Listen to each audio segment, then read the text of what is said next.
Сегодня я подключу электромобиль к дому как резервный источник питания. И это видео не только для тех, кто имеет электромобиль. Если у вас есть солнечная панель, инвертор, инверторный генератор, всем будет полезно знать, как подключить эту сложную штуку к дому, чтобы не сжечь дом, в данном случае не сжечь машину, и чтобы не пострадали все, кто ходит рядом. А также самое главное, вы можете убить свою собаку, если не будете применять определенные защиты и правила. Такого видео нет еще в интернете вообще, ни у кого. Первое, что мы должны взять, это переходник. Вот это переходник V2L, то есть Vehicle to Load. У него с обратной стороны, где он вставляется в машину, будет порт вашей машины. У меня это китайский GBT. И мы видим, что у него выходят 3 вывода. 2 фазы и 1, то ли земля, то ли нейтраль. Но оказывается, нейтрали у нее нет, а у вашего дома есть. И это самая главная фишка, которую нужно разгадать. С вами Мальков Александр, Энерголикбез. И сегодня мы безопасно подключим электромобиль к дому, и он будет питать всю домовую нагрузку. Но при этом останется целым, и в доме будут работать все УЗО и автоматы. Итак, поехали. Главное, что мы видим, в этом переходнике входит 2 фазы и нейтраль, а выходит только 2 фазы. Никакой земли, никакой нейтрали нет. Итак, включаем его в нашу машину. Индикатор загорелся синим цветом, а это означает, что возможна разрядка. Разрядка – это специальный режим работы этих электромобилей. У меня сейчас гибрид, и это особое преимущество перед обычными электромобилями, потому что в электромобиле сядет батарея, и ваш резервный источник закончился. А у меня включится бензиновый экстендер, и я буду снабжать дом энергией сколько захочу, хоть неделю, хоть 2, пока не закончится бензин на соседней заправке. И кажется, можно подключить просто какой-то удлинитель, вилку между этой машиной и какой-то розеткой мощной, и все, дом запитан. Но нет. Я разработал собственную систему защиты электромобиля и разъединения разных субстанций. В машине есть своя земля, и эта земля – корпус машины, металлическая, шасси, как в любой машине, даже бензиновой. А у вашего дома есть своя земля, и она у нас под ногами. И их надо объединить так, чтобы электроника не сгорела, а в доме работали УЗО. И это сделать непросто. А в этом нам поможет самое гениальное изобретение человечества. Это разделительный трансформатор. Тут стоит трансформатор, на которого подается 220 и снимается 220. И основное его свойство в том, что он разделяет гальванически между собой цепи. Сеть машины – это сеть с изолированной нейтралью. Ну там как бы есть общая точка, это корпус, я вам сказал. Но от земли она изолирована колесами. Вот этими вот резиновыми колесами. Не у каждого в доме найдется разделительный трансформатор. Я его сам искал в Минске 2 недели. И я сделаю оговорку для тех, кто не сможет его найти. Но в первую очередь я покажу самое максимально безопасное подключение любых инверторных устройств, инверторных генераторов или электромобилей к дому безопасно. Сам трансформатор как устройство имеет пусковые токи, а также ток холостого хода. И пусковой ток, это ток намагничивания, может быть довольно высокий. И для защиты машины от этого самого трансформатора я поставил автоматический выключатель. Давайте я вам покажу поближе, что это за автомат. Итак, автомат, который защищает мой трансформатор, это IE K10. Вы редко видели автоматы К. К специально для защиты индуктивной нагрузки, трансформаторы и прочие катушки индуктивности. Так вот, этот К10 это тот, который у меня был. Я бы, конечно, поставил с меньшим номиналом, потому что трансформатор всего лишь, можно сказать, на 5 ампер. Но даже К10 хорошо справится с этой задачей, потому что я вам покажу его характеристику чуть позже. Саму машину от трансформатора, от замыканий в нем будет защищать этот автомат. Дальше будут идти другие ступени защиты. В трансформатор я включу вот такой блок защит, который будет по факту вводным автоматом для моей системы дома, которая уже заземлена. И здесь у меня стоит автомат Z13. Снова неизвестная буква, ни С, ни Б, ни Д, про которую я расскажу чуть позже. И дальше реле напряжения, которое здесь будет исполнять роль индикатора напряжения и контроля тока. Это главное, потому что любой электромобиль может выдать какую-то определенную мощность. Мой и многие другие 3,5 киловатта. И я настроил вот этот вот аппарат, то есть реле напряжения, его функцию тока на минимально возможный для него ток 16 ампер, чтобы ограничить мощность, которую могут случайно включить в доме. Я-то, конечно, в аварийной ситуации не буду там включать пылесосы, чайники и так далее, но тем не менее, если вдруг кто-нибудь включит случайно, чтобы вот эта штука помогла электронным защитам машины отработать. Зачем нужен разделительный трансформатор? Простой пример. Собачка во время этого процесса зарядки, если без трансформатора, подошла и решила пометить колесо. Соединила цепь земли с металлическими частями машины. И все, и легла здесь и умерла. Вместо этой собачки может быть ваш ребенок с леечкой. Или вы в шлепанцах потом в лужу наступили, за машину взялись и готов. Потому что дом заземлен, машина нет. На некоторых британских форумах и американских рекомендуют заземлять корпус машины. Ни в коем случае не буду предлагать этого делать. Потому что производитель такой режим не регламентировал. Производитель сделал машину с изолированной нейтралью, а вы попытаетесь заземлить ее корпус, и неизвестно, что с этим будет. Поэтому машина остается на резиновом ходу, изолирована от земли и изолирована от вашей сети с помощью трансформатора разделительного. Дальше идут защиты, которые будут защищать ваши провода, кабели от коротких замыканий. Но больше, если честно скажу, вот этот автомат будет дублировать защиту машины. Потому что я больше опасаюсь не за этот провод, который сгорит, а за те электронные компоненты, которые есть в OBC, On-Board Charger. Тот зарядный блок, который встречает первым на пути любой ток в машину, либо из машины. И этот блок может выйти из строя, а мои защиты помогут ему остаться живым. Вот это будет отбивать короткие замыкания, а это ограничивать случайно включенную мощность или броски пусковых токов от холодильника и других устройств. Но даже контролируя ток и мощность, вы никогда не будете уверены, что у вас не нагреваются провода или контакты в автомате. А как быть уверенным? Есть надежный способ проверять тепловизором. Стоишь себе и снимаешь контакты и смотришь, греется или не греется. Но с тепловизором же не будешь стоять всю жизнь возле щитка. Нужно какой-то контролер, который бы контролировал постоянно. И прикиньте, есть такая технология термоиндикаторные наклейки, о которой знает не более 10% зрителей моего канала. Но технология классная, я применил ее даже у себя в щитке. Давайте заглянем в мой щиток. А еще я проведу уникальный опыт, просто супер залипательный, и вы увидите, как это работает и для чего это надо. Итак, открываем мой щиток и видим, что после трехфазного УЗО у меня на выводах наклеены как раз эти самые термоиндикаторы, чтобы я не стоял и не смотрел тепловизором. Их можно наклеивать и на провода, и на шины. У меня в данном случае на проводах. И они будут контролировать температуру. А также есть такие накабельные наконечники с газовыделяющими индикаторами, которые потом улавливаются специальными устройствами. У меня же обычные, с 3 точками на 3 температуры. А теперь давайте посмотрим опыт, как работает этот термоиндикатор.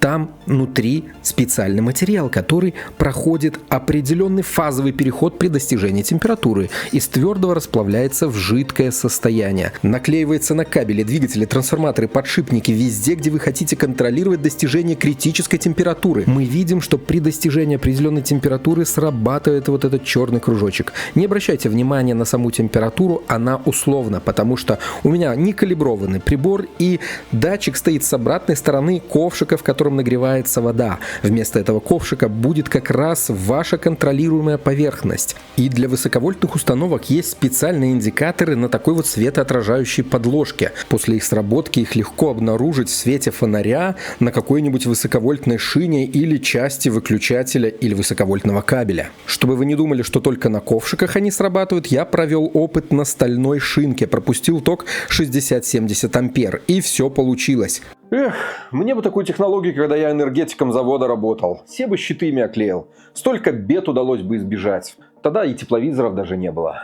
Ну что ж, а у вас такая технология есть. А я пойду дальше машину к дому подключать. В идеале, конечно, сюда нужно крепить магнитный капюшон, который будет закрывать все ваши вот эти вот выходы зарядных портов, как сейчас вот идет снег, чтобы сюда ни снег, ни дождь не попадал, потому что вы сутки, двое, трое будете это делать. Если машина стоит под навесом или в гараже, вообще супер.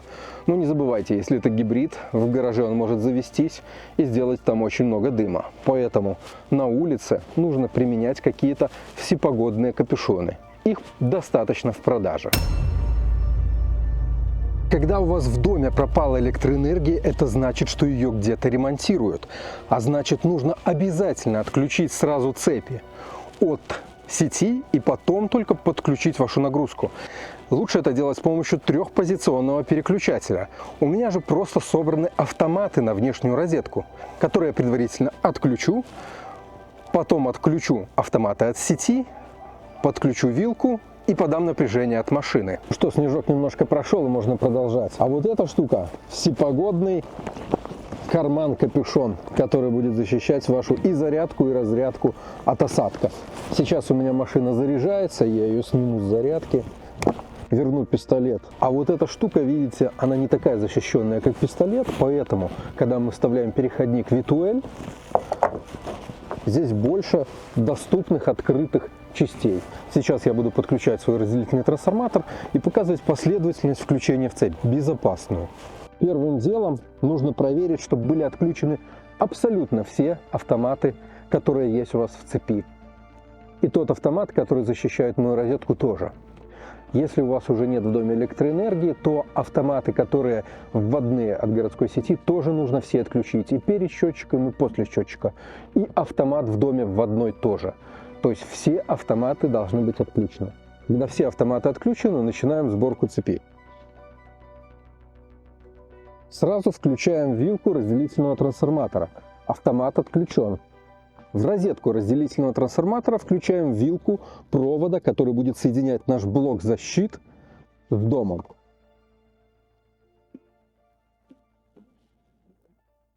Здесь тоже автомат должен быть отключен. И последняя стадия этого процесса – это я несу вот эту вилку, включенную в удлинитель к розетке вводной в дом, которая выведена у меня возле счетчика. Все автоматы остаются отключенными. Вот моя наружная розетка, которая была выведена давным-давно. Она подключена через автомат и УЗО после счетчика, и в нее включается мощная нагрузка. Например, сварочник или еще что-нибудь такое, чтобы иметь минимальный путь от счетчика, чтобы минимально просаживалось напряжение, когда использую такую мощную нагрузку. И эта же розетка у меня будет использована теперь как розетка для ввода в дом, потому что она стоит даже до вводного автомата дома. Сразу же после счетчика защищена своим автоматом и УЗО. И вот в нее я вставлю вот эту вот вилку от электромобиля. Сейчас эта вилка без напряжения, потому что у меня по пути отключены все автоматы. Достаем вилку и вставляем в эту розетку. Бокс всепогодный, защищен, стоит у меня уже 3-й год, все с ним нормально. А теперь заглянем в мой щиток. Я установил у себя для защиты своей внешней розетки УЗО тип А и автомат C16, это серия ИЕК Карат. И для тех, кто любит пописать в комментариях, что это реклама, я скажу: ребята, я все оборудование сразу испробую в своих установках, а потом уже рассказываю об этом вам. Как делал один известный человек, который сказал: а вы используете то, что производите? Так вот, то, о чем я рассказываю, я использую в своих щитках. И в трехфазном щитке у меня стоит ИЕК Армат, а караты стоят у меня в однофазном щитке. Я спокойно их эксплуатирую, включаю мощную нагрузку, также проверял на работу УЗО, все работает отлично. И об этом буду вам рассказывать лично на собственном опыте. Итак, сразу подаем напряжение на разделительный трансформатор. Включаем автомат. Трансформатор загудел. Отлично. Теперь подаем напряжение через наше реле напряжения с контролем мощности и автомат Z13 до розетки, которая у меня на щитке. Напряжение 225 вольт, ток 0 ампер. Теперь осталось только отключить ввод и включить два желтых рычажка. Пойдем включать сам дом. Итак, сейчас мы будем подключать наш дом от электромобиля. И все здесь происходить будет в щитке. Поэтому я включил сейчас немножко световой нагрузки в доме. Это внешнее освещение, пару лампочек в комнатах. Мы отключим эту нагрузку и подадим питание от машины. В настоящий момент все вилки включены, все автоматы моей защитной цепи включены. Отключены только автоматы УЗО на розетку внешнюю. Итак, я отключаю дом от городской сети. Один автомат, второй автомат. И включаю УЗО и автомат розетки. Выжидаем небольшую паузу. И сейчас дом подключится к машине. Вуаля! Дом включился, машина питает дом. Сейчас можно увеличивать нагрузку и смотреть на приборы. Побежали быстрее смотреть на приборы. 225 вольт, 2,5, 2,6 ампера. Такая сейчас идет нагрузка. И посмотрим на наш прибор контроля качества. Тоже показывает 2,3 ампера. Это мало. У этого прибора с 4 ампер начинается измерение. Но мы уже видим напряжение и можем посмотреть его форму. Ого! 5 ампер. В доме включилась какая-то нагрузка мощная. Мы видим, что ток сейчас в районе 2-3 ампер.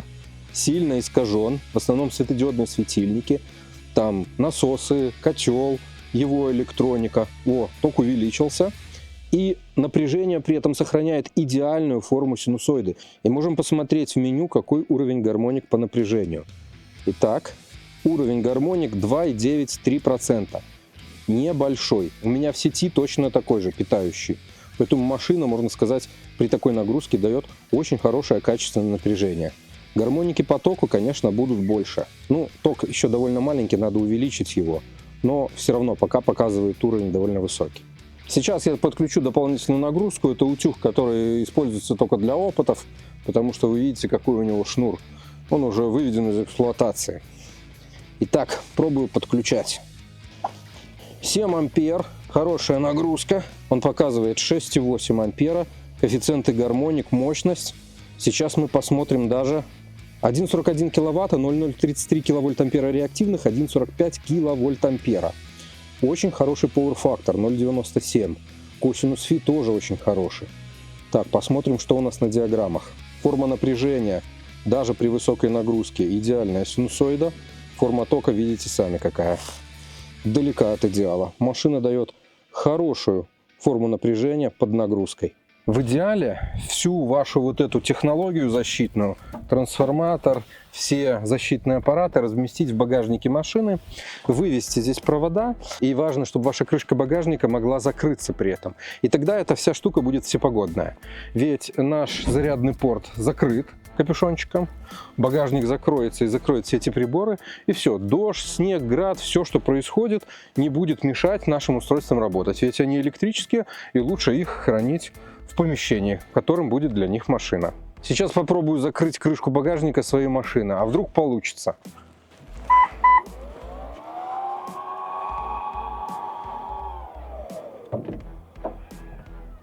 В принципе, получилось, провода прижались, но советую брать какой-нибудь плоский или мягкий провод, чтобы не травмировать ни крышку багажника, ни ваш сам бампер, вот, чтобы это вот так вот аккуратно все выходило.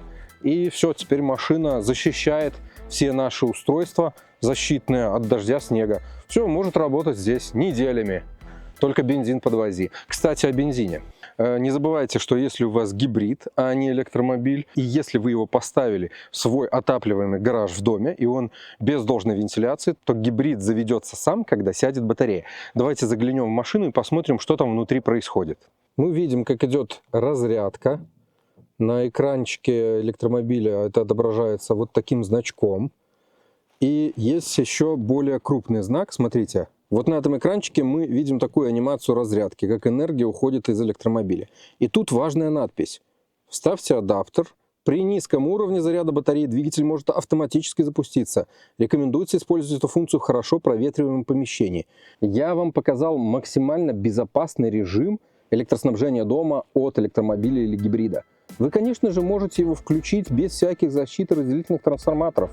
И некоторые так делают. Но это будет на ваш страх и риск. Ни я, ни производитель ваших электромобилей не дадут гарантии, что что-то сгорит или в доме, или в электромобиле, или может погибнуть человек или собака, которая соединит своим телом электромобиль, его металлическую часть, и землю.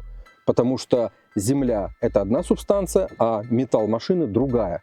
И есть такие адаптеры, да, вы могли их видеть, где PE-проводник машины, то есть корпус машины, выводится на внешнюю розетку вот этого V2L адаптера.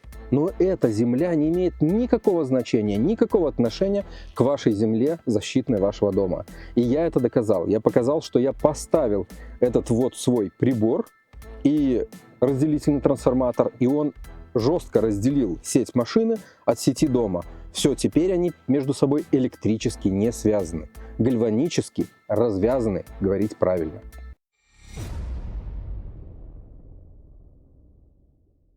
Сейчас для проведения опыта нужно достать все свои устройства, поднять крышку багажника, добраться до бортового зарядного устройства, найти там болт заземления и измерить.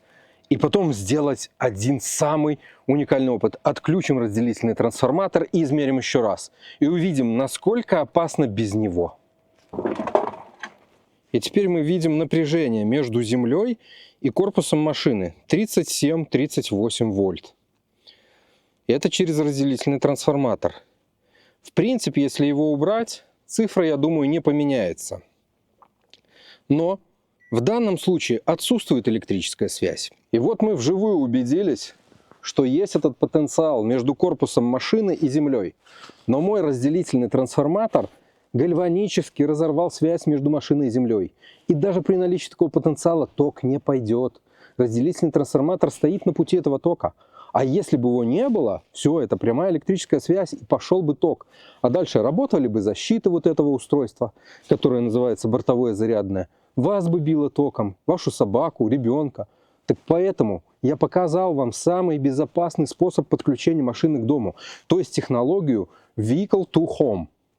Просто к этому нужны дополнительные защиты. А вообще, в целом и в общем, это технология Vehicle to X, когда можно подключать машину к чему угодно. И есть большие зарядные станции, которые учитывают эти потоки и туда и обратно. Я же показал, как с помощью обычных средств подручных можно это сделать. Подробнее же я расскажу еще про аппараты защиты, которые я применил в своей схеме. Буду пытаться включить дом без разделительного трансформатора с минимальной нагрузкой. Подаем напряжение.